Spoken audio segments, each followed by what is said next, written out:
Amityville 3D 1983. If you can remember, the fad of 3D movies was hot in the 50s. Even Vincent Price was in House of Wax. That was in 3D in theaters. Then the B movies and sci-fi movies were in 3D. And then it came back 30 years later in the early 80s with, remember, Friday the 13th Part 3D.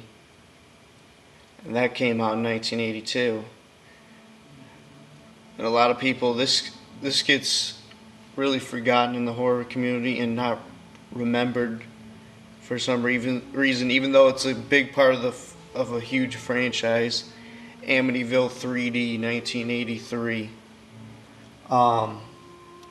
It's weird. Then 30 years later, 3D movies are huge again, and they don't look like they're going anywhere since it makes them like a few more dollars per ticket. And Green Lantern 2011 is probably the best 3D movie I ever saw. Anyway, so I saw this bootleg online with 3D glasses. It was actually ended up being better than the 3D DVD that you get for Friday the 13th Part 3D. So for those of you horror fans that are familiar with this, everyone's familiar with the Amityville horror. If you're a horror fan, you've at least seen the original and the remake. So basically, let me give you a bit of information. If you haven't seen the sequels, they made a string of them in the 90s, but the second one ended up being a prequel, Amityville 2, The Possession, and that was based on the real-life murders of Ronald DeFeo, who murdered his family when he was 23 in 1974. Then the Lutz family moved in there, and then they reported poltergeist activity just basically because George Lutz was fucking around calling out demons amateurishly. And they basically exploited it, and it became even bigger than they could have imagined. And so they wrote a book, and then the movie came out in 1979, and then the prequel came out in 1982. Both really good movies. I think the second one, the prequel, is better than the original. But there's just something about this franchise, something about this house that's just so amazing. So I've been dying to see this movie, Amityville 3D. Finally got a chance to see it. It is pretty... I mean, let me just start off from the beginning. It really has a really compelling, dark opening scene where they're holding basically a couple of old crooks are holding a seance in there where they've been running a con artist spree in that house, makeshiftly, and they're holding a seance for this couple that are in there while the storm's going, and it ends up being a setup. And the couple in there are two reporters that are partners.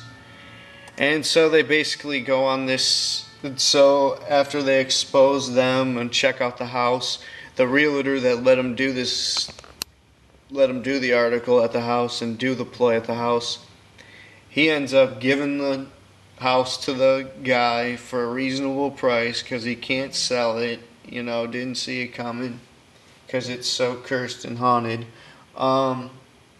And he's a total straightforward, no-nonsense guy. Doesn't believe in the supernatural. Even though he's blown off prescription drugs, probably legally all day long.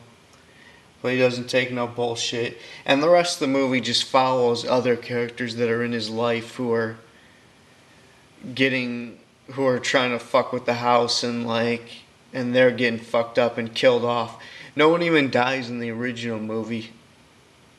I mean, if you count then there's the flashback of Ronald DeFeo killing his family.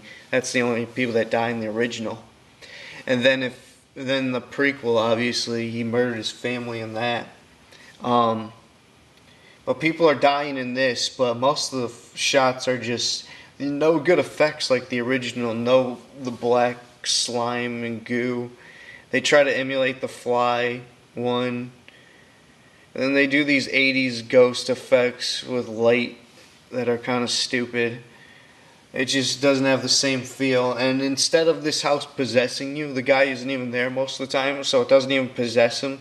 It just basically trolls the shit out of people and kills them Final Destination style. And fucks with them the house that dripped blood style. Instead of being the Amityville horror house. Um, and his daughter is Jesse's girlfriend, Becky or whatever, from Full House.